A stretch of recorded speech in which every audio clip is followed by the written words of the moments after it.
What's up, everybody? Welcome back to Unparalleled Universe for another action figure review, and today we're taking a look at the brand new Diamond Select Bruce Lee figure. And I think this is a really interesting figure for them to make right now. I feel like it's not like Bruce Lee is out there in pop culture. I mean, he's a legend, so he's always, people always love Bruce Lee, but there's nothing right now that's super popular that has anything to do with Bruce Lee other than he's in the new Once Upon a Time in Hollywood movie by Quentin Tarantino.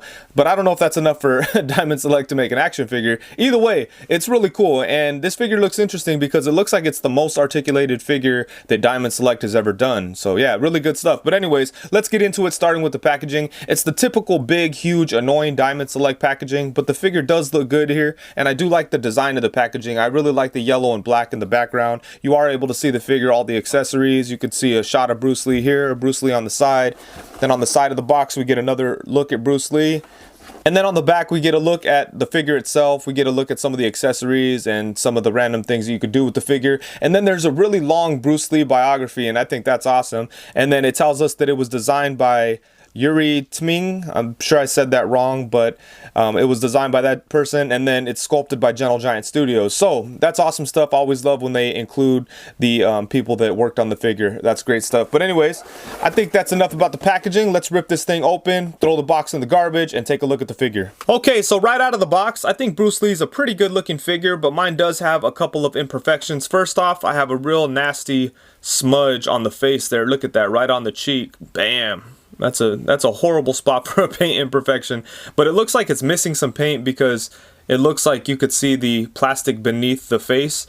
And what sucks about that is they should have just casted it in a flesh color so that we wouldn't have that problem. Instead, they casted it in yellow. So, that sucks a lot.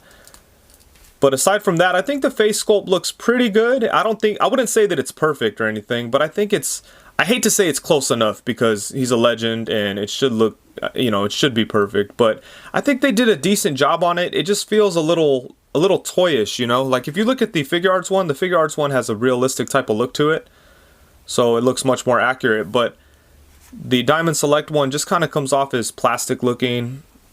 It looks like, it's really hard to explain because I feel like it looks like Bruce Lee, but it looks like a Bruce Lee toy, which, it's an action figure. And I guess at this point we're just kind of used to more realistic sculpts, and that's kind of what's throwing me off. But I'd say it looks like Bruce Lee for sure. I just think it could have been done better, and it would have been nice if it had a more realistic look to it. And as far as the body goes, I think it's pretty good. I actually like the build a lot for this, for Bruce Lee. One thing I'd say is the arms are kind of small up here. And I thought that was going to be an issue, like with the weak peg or something, but they've held up pretty good. The only other QC issue I have is in the hips. The peg in there seemed kind of weak, so I definitely suggest like heating this figure up before you start messing with it. Maybe let it soak in some water for a little bit, and then just take it very slowly when you're moving everything around, because I think when I pulled this out of the package, I started to move the leg, and it's not like I did it aggressively or crazy or anything. I just kind of moved his leg up, and I felt like some tension, and I looked, and I started to see some stress marks on the peg, and I think it's because the way that the peg is positioned. And it just kind of, it's weird. And also there was a lot of tension on the ball joint. So what I did was, once I noticed that the peg was in danger, I took the leg off and I kind of shaved the ball joint down because there was these little notches on it and it was creating some tension. But once I shaved those ball joints down, and then I applied like a little bit of super glue over the peg just to reinforce it a little bit. I don't know how much that'll help, but it seems to be holding up okay. But once I popped it back on, there was a lot less tension on the leg, and now it just moves up and down very nicely. So I think it's going to be all right, and it's not like it broke off. I noticed that was a possibility, so I stopped messing with it, and I did what I could to take care of it. But as is, I think it worked out fine now, so I'm okay with that, but it's something you need to be aware of. Be careful of those hips. But yeah, anyways, I think the body looks pretty good. I don't feel like there's too much muscle definition in here. It looks nice. It's a good build. Some people were saying that the proportions look weird on this figure. I don't know if I'd agree with that. I'd say maybe the legs are a little bit long, but other than that, I think it looks good. The costume details are very good, and there's some really nice looking paint shading in the body here. It's not just bright yellow like it's coming off on camera. There's different shades of yellow, and it looks good, so I'm happy about that. And one thing I'll say is I don't think that these shoes are accurate, only because I'm looking at the figure arts one here, and I think that the figure arts one has the accurate shoes. Overall, I think it is a good looking figure, other than the QC issue on the face. That's the biggest problem. And one thing I will say too is I really like this new hip setup that they have, and we'll talk about it more in the articulation segment, but it looks really good and they work really good, so I'm happy about that. I can't say the same about the shoulders. They look nice, but you know, it looks like there's a butterfly joint, but there's not. That kind of sucks. That's very deceptive. Because when you look at it in the packaging, it's like, dang, Diamond Select is doing butterfly joints? That's crazy. All right, cool. So then you open it up, start messing with it, and there's no butterfly joint. So it's kind of crazy. But anyways, yeah, as far as the overall look and sculpt of this figure, I think it looks really good. It has a decent face sculpt. It could have been better, but I like it for the most part. And Diamond Select did give Bruce Lee a really good amount of accessories, including multiple sets of hands. So first off, we have this open, loose type of hand. And then next we have a set of fists. And then we have these martial arts type of hands. I'm never sure how to describe these, but they look really good. And then he has a set of gripping hands. The thing that really sucks about these gripping hands is that he's not able to hold on to his weapons. Check this out. Whoop! Goes right through. I mean, you can't even really angle it in a way that it'll sit in there, you know. Look at, I mean, there you go. That kind of works, but it falls right through. And that sucks because like some of the weapons have like cool effects, and they're just too heavy to be held. So, I mean, that kind of sucks. But I think what I'm going to do is glue his hands together so they're really tight. And that way these things have to kind of be forced in there, and then they could be held. And for the weapons, he does have a couple of cool things going on. I really like when Diamond Select does things like this. This is an awesome idea, but for me, this just doesn't come across as good as it could have. I think it might be like the translucent nunchucks that are kind of throwing me off or something, but I don't know, it doesn't look as good as things that they've done to this in the past that are very similar. Like, I love the Thor one that they put out a couple years ago. This one is awesome. It's one of my favorite accessories. But yeah, check it out. This one just doesn't, I don't know, the effect isn't sold as well here. Maybe because it's like based in like reality kind of, you know, and this is like a fictional swinging hammer, so maybe it's easier to buy into this one, but this one just doesn't work out for me. And then the other effect that he has is this one here. It's like a nunchuck with like a swinging effect, and that's really cool. I like that a lot. And the nunchucks themselves are very soft plastic, and then you have this set of nunchucks that are just plain nunchucks, and they're cool. It just sucks that he can't hold this stuff, man. Look at this side. This side's even looser. And he does come with two different heads. This is the one that was on him inside of the box. And as I mentioned before, I think it looks okay, but it could have been a little bit better. And then he also comes with this screaming face that's actually pretty good. There isn't any paint imperfections or anything like that.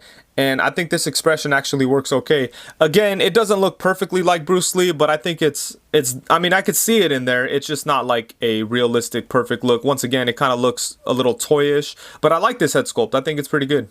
And for some size comparisons, we have him alongside the SH Figure Arts Game of Death Bruce Lee and the Hasbro Power Rangers Lightning Collection Green Ranger. And here he is alongside the Marvel Legends Bucky Cap and the Marvel Legends Pizza Spider-Man. Next, we have him alongside the Storm Collectibles Mike Tyson and the NECA movie Teenage Mutant Ninja Turtles Raphael. And then now here we have him alongside the San Diego Comic-Con exclusive NECA DC vs. Dark Horse Superman figure and the DC Essentials Superman. And then for the final comparison, we have him alongside the Marvel Select movie Wolverine figure and the Marvel Select Infinity War Captain America. And for the articulation, even though there are some things about this figure that are a little misleading, I do feel like he has the most articulation that we've ever seen on a Diamond Select figure. So that's pretty exciting, but let's get into it. So his head is able to move side to side. He's got a little bit of tilt. He could look up to about right there before the head wants to pop off. And then he could look down to right there. And then for the torso, you have the diaphragm joint, so you have a nice twist going on. Can't really move them back too much. Yeah, can't. Oh, look at that. There we go. We can get him back to about right there. But he does have a decent crunch forward. You just got to really push it. So we could crunch forward to right there. So I think that's pretty good. You get some nice poses out of this joint, so I like that a lot. And then you have a waist swivel. And then the arms, and that's where it gets misleading, because check out this little piece here. You know, you have the torso, the shoulder, and then the piece in between. It kind of makes it look like he has butterfly joints, but he does not. No type of butterfly joint going on. He does have the type of joint where it's like it's not just a ball joint plugged into the torso. There's the ball joint and then like a ball pin going through, and that sticks into the torso. And I'm not sure what the purpose of that is if you can't get more movement out of it, you know? I mean, you get a little bit of up and a little bit of down. Not really forward. I mean, a little bit of forward, I guess. But, you know, not enough to make it worth it. And like I said, when you see this setup here, you automatically think butterfly joints. And that's pretty exciting because I don't think we've seen that on a Diamond Select figure. So I was really happy about that. But then once I got it in hand, it was like, oh man, they lied. But still, I mean, it looks like they're experimenting with things, and hopefully in the future they're able to implement something a little bit better for the shoulders. Because right now it's just a typical ball jointed shoulder basically.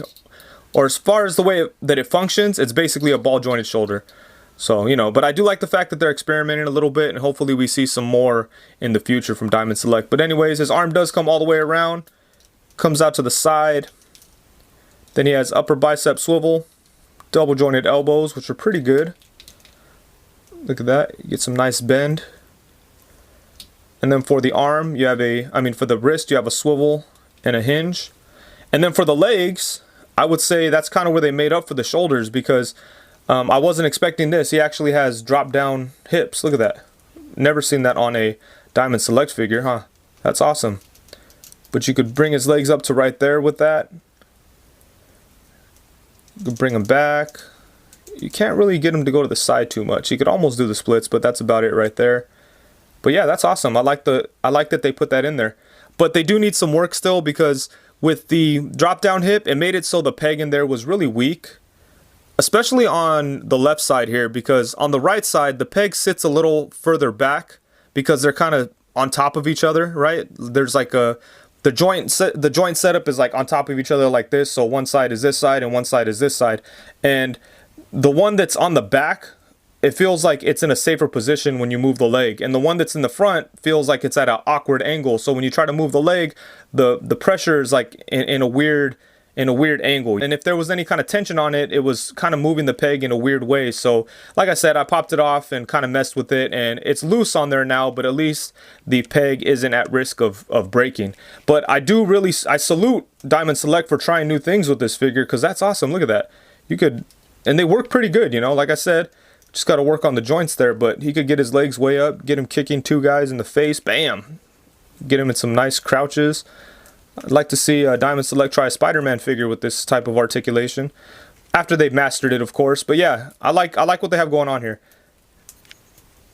Kind of rambling a lot in the articulation segment, but there's a lot to say, so it's all good. And then he has the upper thigh swivel, double jointed knees, a swivel at the ankle, and a rocking ankle. They come forward to right there, then they come up to right there. So yeah, a really good amount of articulation on this guy. Some things work pretty good, but overall I'm pretty excited that Diamond Select is trying new things with the articulation. So in the end, it's pretty good stuff, and I feel like they'll get better over time. Okay, so overall, I do like this figure, but there's definitely some problems. First off, the QC issues are pretty bad. I'm very unhappy about that smudge on his face, and then also the hip joint, that peg is really weak. So those are two big things that kind of suck on my figure itself. I don't know if that's going to be the case with all the Bruce Lee figures. I know a couple other people that have the figure, and they said that they didn't really have the same experience with the hip. One person said that they felt kind of it was going to be like that, and another person said it wasn't like that at all. So I don't know, maybe it's different from figure to figure. Obviously the paint smudge on the face isn't going to be on every figure or anything like that, and I didn't notice it in the packaging. In fact, maybe it wasn't even there, but there was like a mark on his face. I touched it, wiped it, and the next thing you know, the paint was missing. But yeah, you know, that kind of sucks. And the other thing that is kind of bad about this figure is the fact that he can't hold his weapons. I think that that's unexcusable in my opinion. But aside from those flaws, I think it's a good figure. It's a lot of fun to pose and play with once you get comfortable with it. Like I said, I definitely suggest putting him in some hot water before you start messing with it. And I do like the idea of the accessories that he came with. There's some cool effects and things like that. I just wish that he could hold them. And also, I'm really excited about the fact that Diamond Select is trying new things with the articulation. That's really cool. So hopefully they continue that in the future, and hopefully they just get better at it, which I think they will. I'm always rooting for Diamond Select. I like their figures, and I like the fact that they offer less expensive alternatives to popular figures out there. You know, like currently I think the only Game of Death Bruce Lee figure that you could find anywhere near this scale is the SH Figure Arts one. Obviously he's a lot smaller, but I'm just saying for fans of 6-inch 7-inch scale figures,